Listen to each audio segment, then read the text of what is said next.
არ დაგავიწყდეს ამ ვიდეოს გაზიარება, რადგან ძალიან ბევრ ადამიანს სჭირდება ინფორმაცია, რომელსაც ეხლა მოვისმენთ.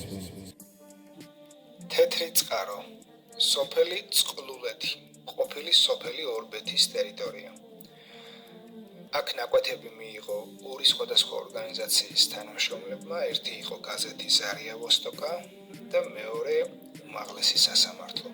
ნაკვეთების უდიდესი ნაწილი იყო დაურეგისტრირებელი და ბევრი ისეთი ადამიანი ცდილობდა ნაკვეთების მიტაცებას, რომელსაც არანაირი შემხებლობა რეალურად მებაღეობასთან არ ჰქონდა, მაგრამ ყველაფერი ნაპოვნია, ყველა წევრი დაიდენტიფიცირებულია, მათ შორის განაწილების გეგმა ორგანიზაციულ ნახაზე და ყველაფერი, ვინც გამოიჩენს ინიციატივას და მოასწრებს მოთხოვნის დაფიქსირებას 2025 წლის ბოლომდე, შეძლებს საკუთარი მოთხოვნის დაკმაყოფილებას და სააკარაკე ნაკვეთის დაბრუნებას.